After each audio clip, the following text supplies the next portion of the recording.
It's time once again for the Passion to Succeed podcast, where we explore the traits, mindsets, and attitudes of passionate and successful individuals.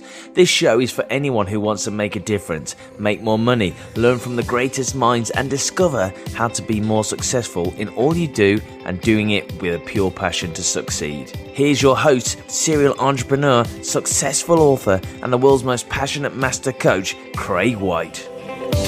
Hi everyone, welcome to another Passion to Succeed show. As always, my name's Craig White, and I'm really excited today to be chatting with a really inspiring lady, somebody I've known for many years, become a great friend of mine, and somebody that inspires me really on a mind, body and soul level. She's just has this warmth and this energetic and I guess magnetic energy that you just feel attracted to her and want to be around her. And really, I'm inspired to, I guess, just chat with this lady. Her name's Caroline Griffiths, and you're going to get to know her over the next sort of 20, 30, 40 minutes, however long we chat for. But really want to welcome you to today's show. Caroline, how are you today? Hey, hello. Yeah, I'm doing really well, thank you. Good. Guys, you'll be able to hear the beautiful sound of nature on our call today. I'm based out in Spain, as many of you know. And Caroline is based out now in Cyprus. How long have you been in Cyprus for? Since May, isn't it? I've been, I've been over here since the 11th of the 11th. Not the November we just had, but the one before. Okay. So, and 11/11 to me wasn't a date I intended to come over here. It's just the way it actually worked out, and it's significant to me. Numbers I actually find are really significant to me, not to the point where I'm obsessing over them, but I tend to think, because I'm a numerology number 3, and that does influence me on a spiritual level. It also means I'm a teacher, and although it took me a while to really find myself as a teacher, now I am doing that and I'm really stepping into who I really am. I can look back and I can think, hang on a minute, yeah, this, there's something in this numerology, there's definitely something in this, and of course numbers are related to quantum energy. And so me moving out here on the 11th of the 11th, not the November we just had, but the one before, so a good 18 months and more I've been out here. I'm actually in North Cyprus, which is a country related to Turkey. Okay. So it's different to, we're not in the EU, and it's really unspoilt here, really non-commercial. For instance, Coke has literally only just in the last few months been able to advertise over here. That's how non-commercial we are. We don't have Starbucks. We don't have McDonald's. We're like, oh, it's just awesome. That's amazing, like really off the grid. Caroline, guys, was just showing me, we were just chatting on Skype, and she was just showing me the beautiful views out of her villa. One side you've got the ocean, and the other side you've got your mountains. It just, it sounds, tranquil. People must be able to hear, and it certainly looks beautiful as well. It certainly does, and it feels amazing. Where's the next feel good? Where does it feel instinctively right to be? What do you need to nourish yourself to feel better and just fulfilled, really, more than anything? I don't know so much if it for me is about good or bad, or just necessarily what is instinctively where I'm drawn to make a difference in the world as well, because we need to nourish ourselves on all levels. And I think what gets discussed an awful lot is, especially with your kind of industry, Craig, is the mind and is the mindset. But actually, the Institute of HeartMath have proven that on an electromagnetic level, our heart is actually much more powerful than our brain. So when we're talking about something like the law of attraction, working on the mind is really cool, but working on the heart is the key to making the change. That's really exciting. Just stepping back again a minute, because you were just talking about the 11th of the 11th, and it's quite fascinating to me, because I always notice on my phone at some point at the time of day is always 11 minutes past 11 in the morning. I always notice it. I don't know why. And it's funny that you should mention that. And I guess there's an element of many years ago, somebody said to me, and we're going back maybe to when I was in my, early teens, before I embarked on my personal development journey and entrepreneurial journey, and it was always about 11:11, make a wish, and I guess that's always stuck in my mind. So I never really tend to make wishes anymore. I kind of at 11:11, I tend to have a bit of appreciation and gratitude, I guess, for where I am in life. But it's really, really inspiring and bizarre that you mentioned the significance of 11:11 to you, when daily or even bi-daily, I always see that time of day on my mobile phone. Amazing, fascinating, really. It is random. I mean, you could make the argument that you're looking for it, or that it's a coincidence or something like that. But I think there's more to it, especially with numbers being so linked in with quantum mechanics and the quantum way of being. It's powerful. Well, hey, look, a lot of our listeners are on a personal development journey. Many guys have, and girls have come across the law of attraction and the power of manifestation and really kind of bringing things into your life, which you've touched on briefly. But you and me met like years ago in the direct selling industry. We worked together, we achieved together, we had some fun together, and I think the quality of our life lies within the quality of our relationships, without a shadow of a doubt. So it's really great to be connecting with you again. But you went on from there to really go into what's passionate for you.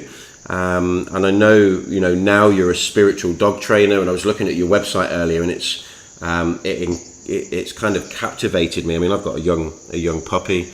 She's a beagle, Coco. She's an absolute gem. And just looking at your website, I was just thinking, wow, this could really help me. I mean, we'll come to that, but how did you kind of go into that field? What was your journey from living in Cambridge, and I guess yourself and me working together, to really getting to the point of where you are today and loving teaching and loving being a spiritual dog trainer? I think because even before I met you, I was already running my transformational dog retreats, because they've been going 10 years now. So 2018 is my 10th year. Wow. And so I think I had been running them a couple of years. For me, it's when I met you, what attracted me to the direct selling was the energy, was the enthusiasm, and it was more, okay, you do discuss mindset, but there was a heart there. Mm-hmm. There was, you use this word contribution a lot, which I do think is a good way to describe it. It was that energy that drew me in, and even though that wasn't something that I wanted to progress in terms of my purpose in the world, I gained so much from doing that and being at the seminars and the conferences and being around high energy people, high vibration people. That really made a difference to me. In terms of how I've gone to where I am now since then, is I guess it does come back to this sense of what's aligned with you, and having the confidence to say, actually, I'm going to go and do that, or actually, this is where I'm going today.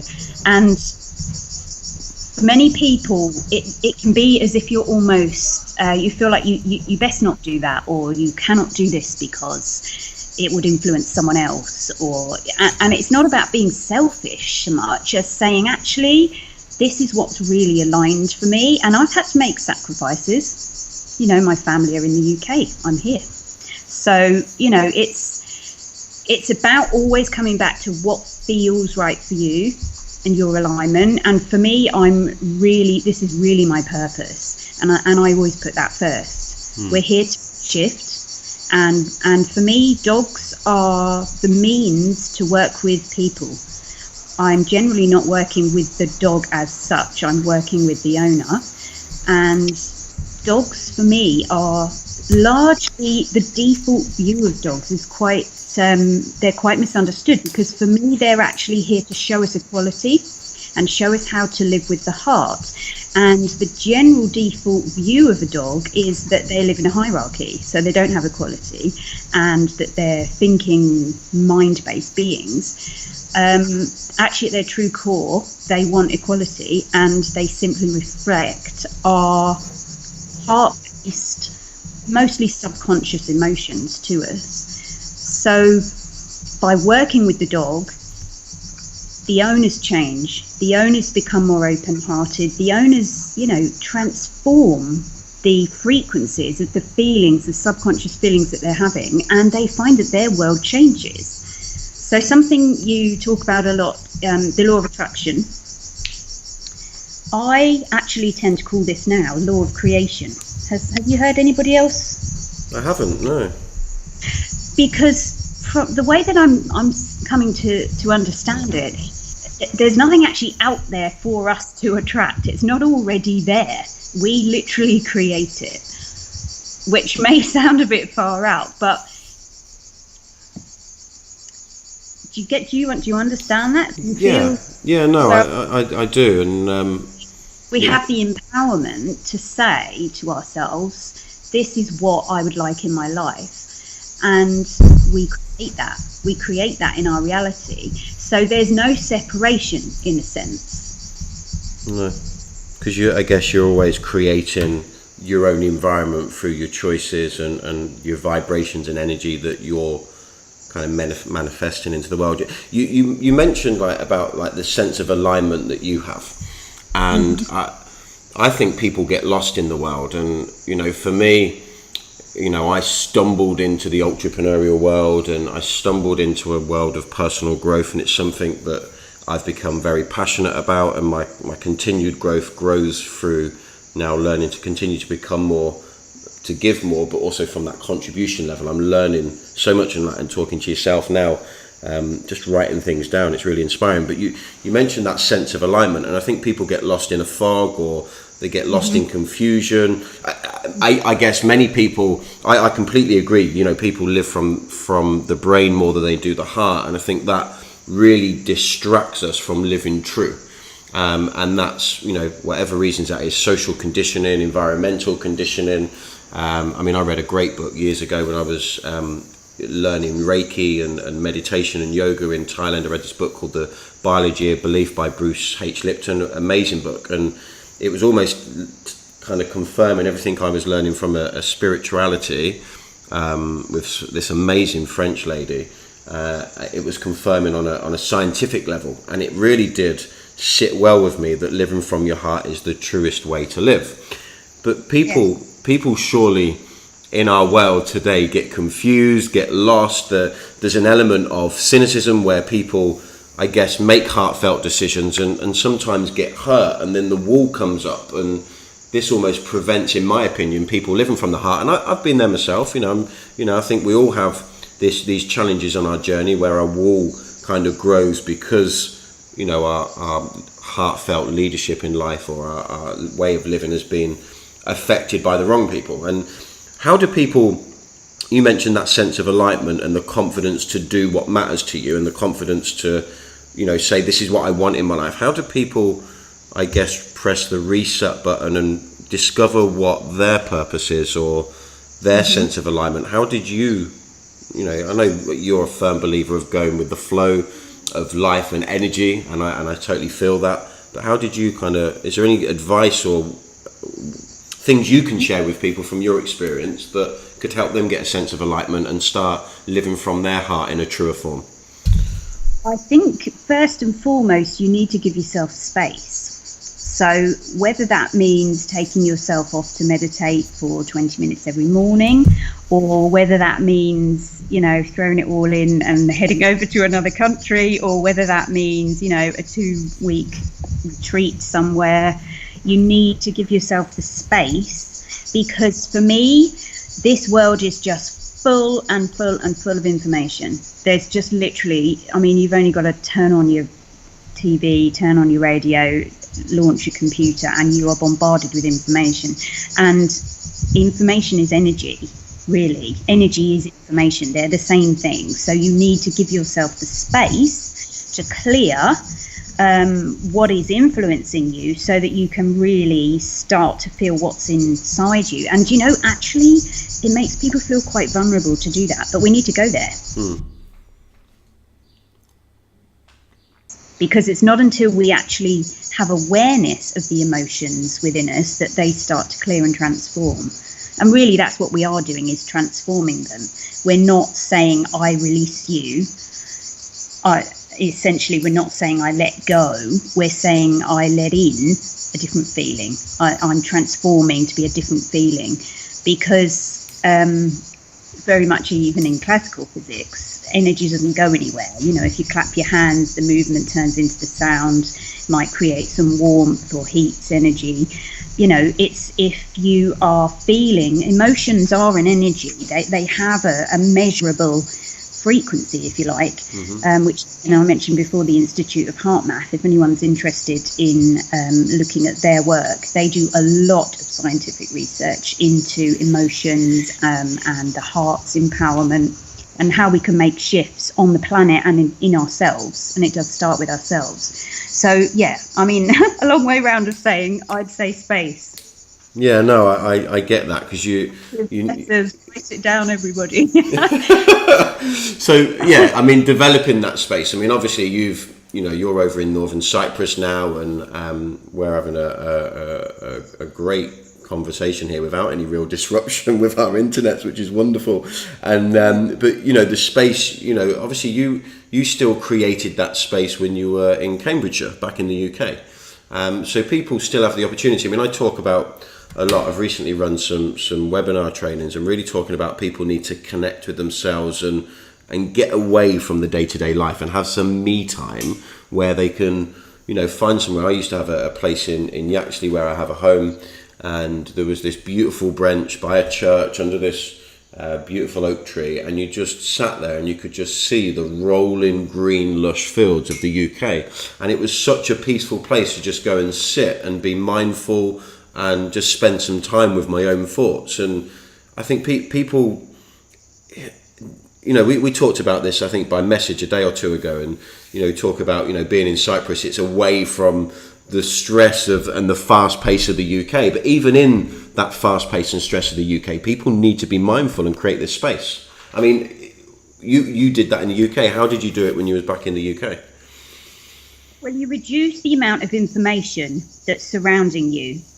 So you start to live more simply, you start to eat more simply, and you consider what's really of value to you on a physical level nutritionally.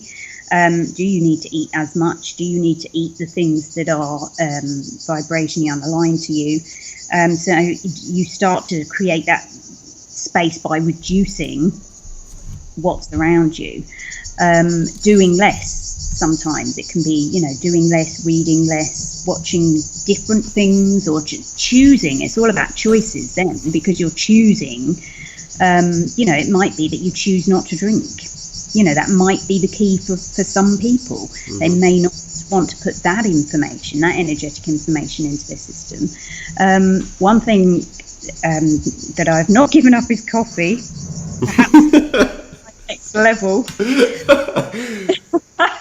But I haven't seen it as giving up, actually. Yeah. Anything, really. I've made different choices, and I've actually really, really enjoyed them. And when you first start, for instance, drinking green juices, you might think, wow, everyone's going to wonder why I've got this really bright green glass of liquid here, carrying this around with me. But now I can't wait for my green juice. And, it's not necessarily about anybody else anyway. So it's about making different choices so you can reduce the amount of information that's surrounding you, and going in your body.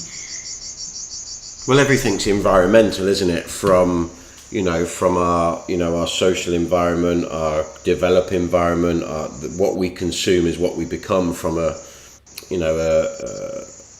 consumption of food and liquids through to a consumption of, as you're saying, information. So everything's environmental. So people have just got to be more aware of their environment. Like my dad, I absolutely love him to bits. When I'm back in the UK at the moment, which is once a month for a day or two, to run some events, and when I'm back in the UK for that day or two, I tend to borrow his car, and because my car's here in Spain, and I always jump in. He's got Radio 2 on. Now, for everyone that loves Radio 2, that's great if that's something that you enjoy, but I just feel, I'm not sure why somebody would have that level of energy going into their mind, because and I often say to him, why do you listen to that? It's not feeding you and giving you a good, frequency, a good energy to be, positive and happy about the world, because it just seems to be full of negative information. Maybe that's just my perspective, but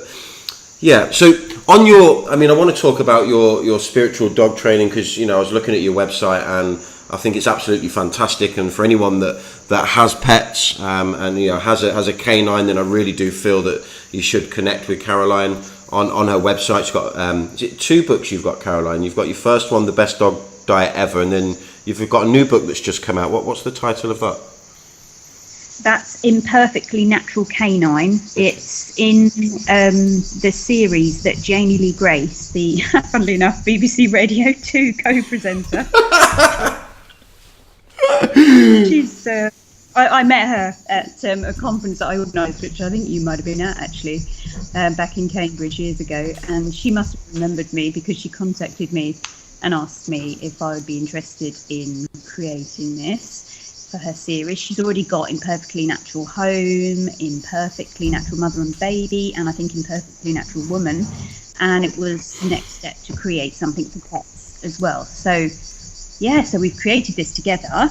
And it came out end of May. It's just about to go out on Amazon. I would imagine by the time you send this podcast out, it will be on Amazon. It's been approved by them this morning. Brilliant. So should be there. Imperfectly Natural Canine. And what it does is it focuses on a lot more of the physical aspects, really, rather than the soul and spiritual side of the dogs in that particular book. But it is still about reducing the information that's going in the dog. So it's about understanding vaccinations. How can we reduce the impact they're having? How can we feed clean food, pure food, fresh food to our dogs? Do we really need to be using the flea and the worming treatments in the way that we do? So it's questioning things like that, giving other alternatives for those things, for vaccines, and for flea and worming treatments. And it also gives a whole host of natural ways to work with them if they've got ailments. And at the end there is a behaviour chapter. But the next book that I am working on at the moment will be focusing on behaviour and how that relates to us energetically and the dog as an emotional being rather than a thinking being. But it's great that you're saying that, because I know I was talking to you about my little puppy Coco and how she seems to have separation anxiety, and we were discussing, obviously you were saying a minute ago about working with the dogs enables you really to work with the people, and it's a reflection. And so I guess these books that you're creating really can help people, and the owners be better from themselves from the inside out, which is going to have that natural reflection on their canine. And I guess you've always said, not just you, but generally people have always said, your canine, your pet, your dog is always really a reflection of the environment, a reflection of the owner. And this kind of, I guess, can go back to that negative aspect of I guess the wrong owners and creating the wrong mindset in a dog where they're walking around with them with chain leads, etc., which is, I guess, in a way a little bit inhumane, without being over negative towards them. I don't know really how to bring that up, but yeah, it's that's really exciting. So guys, if you've got a dog, really get over to Caroline's website and get connective. And I love the fact that you said before, you talk about you get that opportunity to work with people through the dogs, and you've always been a people person, and I'm really proud to have really looked at your website, knowing you, I don't know, 8-9 years ago, whenever it may have been. It's I'm really proud to see that what you've done and what you're doing, because you do run a lot of courses, you run a lot of retreats, you've got audio programs, so you're really contributing on a really good level to this environment, Caroline.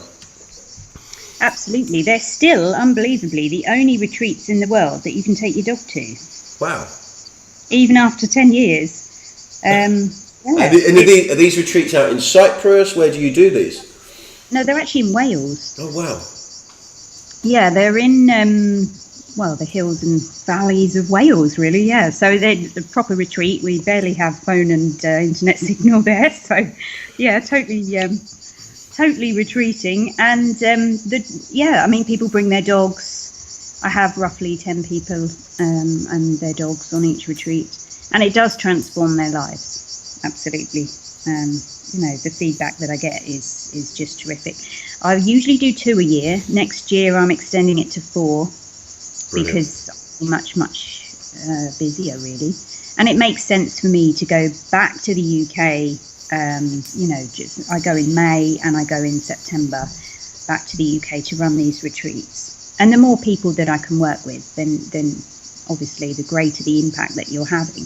Of course. And you've always run great events. I mean, I remember going back to the Empowerment Live events you used to run in Cambridge, and lucky enough to attend them, and then, grateful enough to be able to speak at one of them with you and for you. So, I mean, they certainly had a positive impact to the entrepreneurs and, individuals that came along to be, I guess, energized and influenced by the speakers you have to.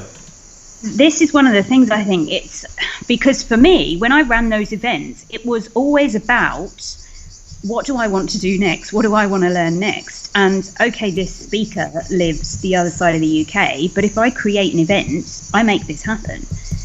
And for me, it's always, I will look for a way to make something happen. If I want to learn from somebody and I can't get to them, I bring them to me. And this is what's also starting to happen out here now. People are starting, even yourself, you've noticed that the venue, or the holiday site that I live on, is potentially somewhere that you could have a retreat. And Empowerment Live conferences are starting to feel the same way. So, that kind of happens on the side without me even meaning to, because I'm enthusiastic about it. And it's, what is that key to keeping that enthusiasm about life? I think that's a question that people will probably be wondering and asking, and even listening to your podcast to kind of find out what is that. I mean, what you tell me what you think the key is. Me, or what do you see in me with this enthusiasm? Because I don't often analyze myself like this. What is my key to it? Because I know that I'm creating this stuff because I'm enthusiastic about it. Because that would be really cool.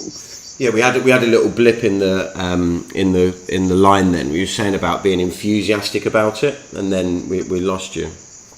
Oh, okay. So I was far too enthusiastic, clearly. Breaking the energy lines. I think, and I think your passion shines through. I guess many people that will be connecting to this podcast show may have probably not met you, to feel that kind of passion and energy, or even come across your website to see it in your, because I think you can see energy. I certainly feel that you can see it in people's eyes. I think people's eyes really are true. You can see that sparkle and that energy, and it's just stuff that people want to be around. And for me, I believe it's like having a childlike wonder for life. And I think you have that in abundance. I think that you have this wonder to learn, to be inquisitive, to contribute. You like to have fun, you build relationships, and I think that childlike wonder for life, when a child comes into the world and develops, and it's really up to us to continue to create the environment. And we were discussing one of my passions to take passion to succeed to the kids of the world, because for me, and like we were discussing, they're living from their heart, and because in the early, they don't know any different. I've seen the influence I've had on my two perfect little ladies, Isabella and Alana, and they are just beautiful, gratitude filled, loving, caring, confident, cheeky little individuals that never complain. And I just think, if you can capture that, and if we can learn from that childlike wonder in the world, I feel that people will bring more into their life, will contribute more, and will enjoy living more. And I think you've got that. for many people, I suspect, I don't know, listening or, signing up for your mailing list to even hear these podcasts, it may be, how do they capture that? Like, I feel like if I could just bottle it and give it to someone, and they could drink this and everything would be different for them. I think the wondering is really, really key, because when you wonder about something, there's no fear. So what you're really doing is aiming to live without the fears and the anxieties that you have, which for me, I found they were subconscious. So we can consciously believe that we've dealt with stuff, or we can consciously believe that we are actively choosing different options or actively choosing space. But we do need to do the inner work to change our subconscious, because a lot of the time we don't even know that's there. And, our kids and our dogs and the people around us will reflect stuff to us that's going on subconsciously for us. And for me, actually working, you don't even have to analyze your subconscious even. You need to just give yourself the space to change that and transform that and be different. A lot of the time we're really big on doing, and that shines through in the dog world. It's like, okay, what can I do with my dog next to make the behavior change?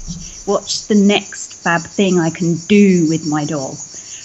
And actually the being different is the key, I think, because it changes it things on a subconscious level.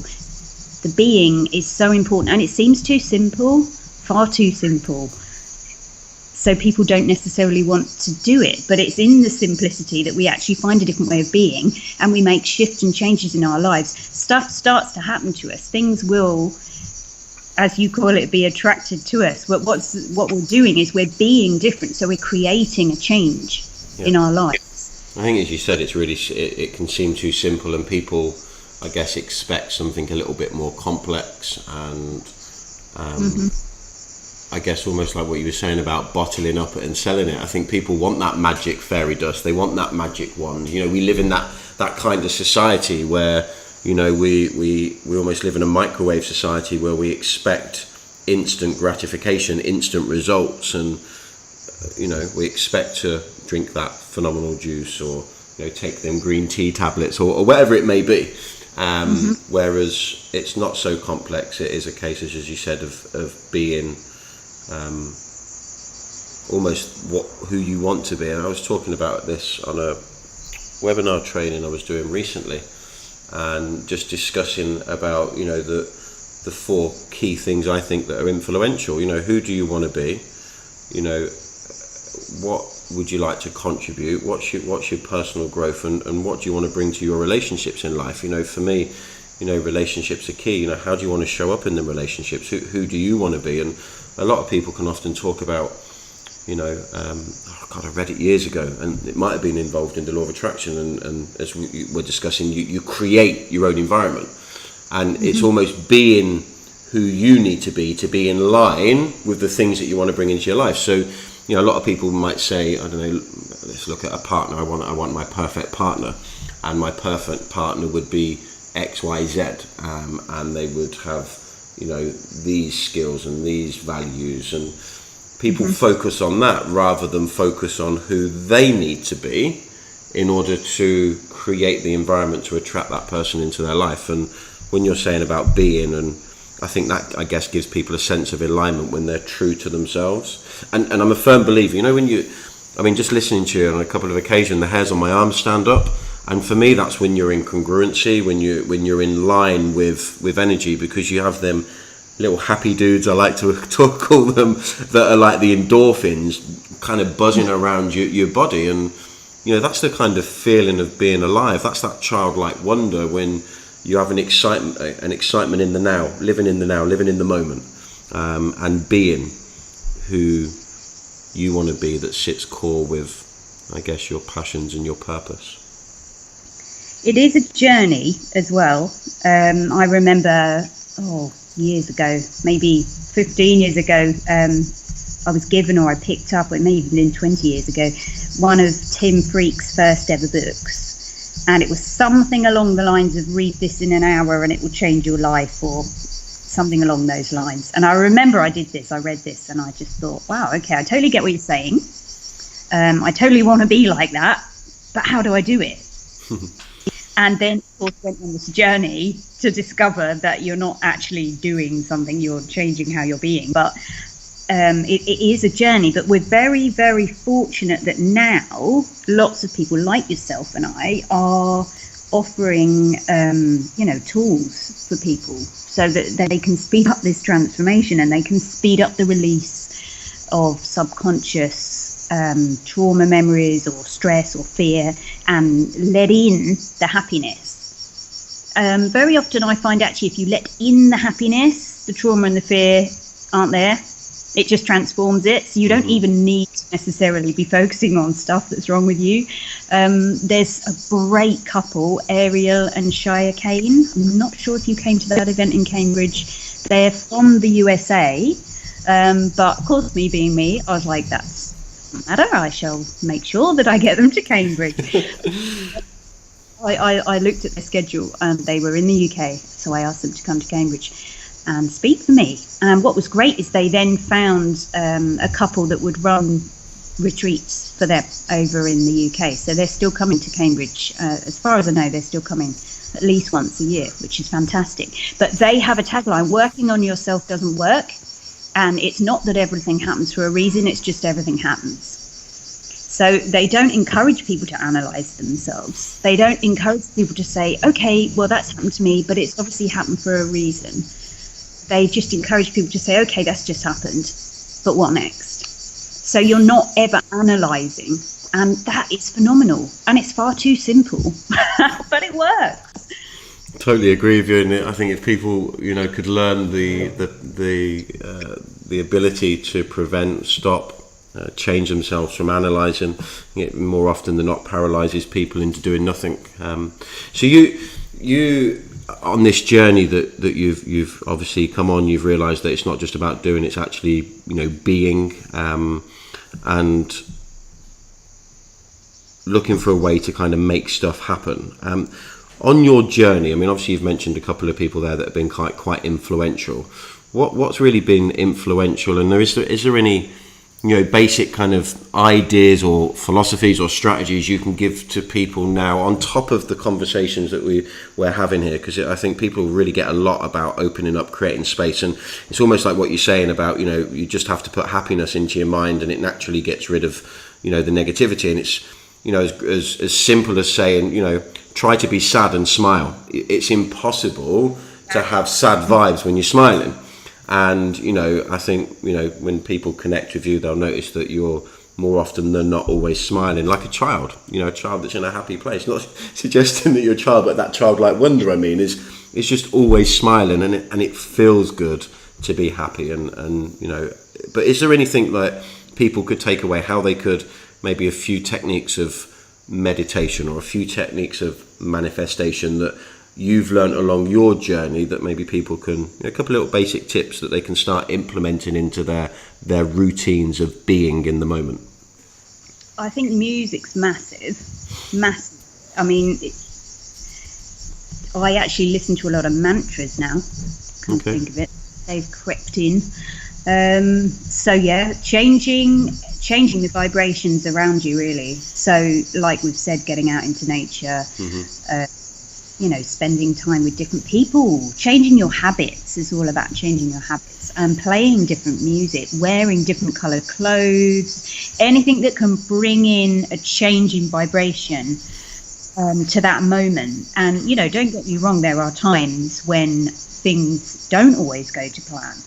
And things can be frustrating. I mean, getting my book onto Amazon, considering we're now in July, and it's only, as I've said this morning, been accepted, and it officially came out and was designed and ready and printed my end of things at the kind of third week of May. So, but you almost have to just keep having the gratitude, keep believing. The self-belief is so key. And that lies in our subconscious. So any tool you can find that changes your vibration in the moment is absolutely fantastic, but the real work will happen outside of the issue. And I always say that with the dogs as well, because people want an instant solution when their dog is performing or acting or behaving in a certain way, but actually the real work happens outside of the issue. So for whatever's going on for someone, focusing on that issue just strengthens that. What you need to do is find yourself the space. Yes, change the vibration at the time as best you can. There's always a way at the time to change that. Even burning a different aromatherapy oil, anything that can change the vibration in that moment is fantastic. But what you do outside of the issue, say it's something that's happening when you go to work. So what you do outside of work is going to be really key. Something that's happening in a relationship. So taking yourself, I'm not saying break up with the person. I'm not. Pull yourself into yourself. So you find the space to go in. So you are shifting what's happening for you subconsciously outside of the issue rather than focusing on that issue.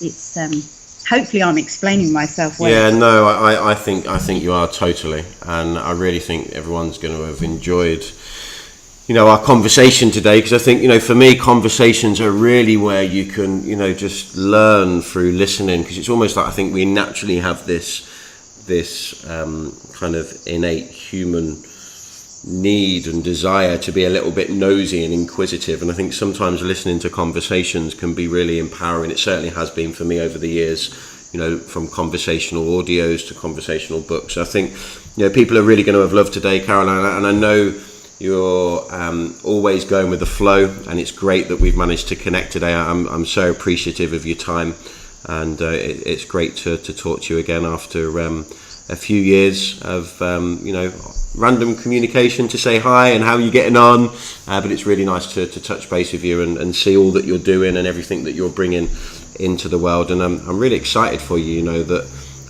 you're still the only retreat that's allowing pets to attend. I think that is absolutely fantastic, and I think your growth there will continue to grow, and deservedly so. So look, thanks very much. I'm really appreciative, guys. You really need to hook up with Caroline. She's on Facebook, and Facebook, I believe it's the Spiritual Dog Trainer is your Facebook page. People can connect, and also Caroline's website. Go and check it out. It's brilliant. It's empowered me to think, right, what do I need to do now to maybe get a little bit more connected with my my little canine Coco, and how that can be beneficial to her. So, and that's really just going on the website prior to speaking to Caroline today. So the website's thespiritualdogtrainer.com. Go and check it out, and get connected to Caroline on the Facebook page as well. And guys, look, I really do hope you have a magical day, whatever you find yourself being and creating. Have a wonderful day. And Caroline, thanks again for your time. It's really appreciated. Thank you. Thanks for having me. That's a pleasure. If you enjoyed today's show, we would appreciate it if you would most people share through social media, then subscribe, rate and provide a review over at iTunes and SoundCloud. That's all for today. Thank you for joining us. The Passion to Succeed show is brought to you by passiontosucceed.com. Get over to the website, subscribe and join the community of passionate people.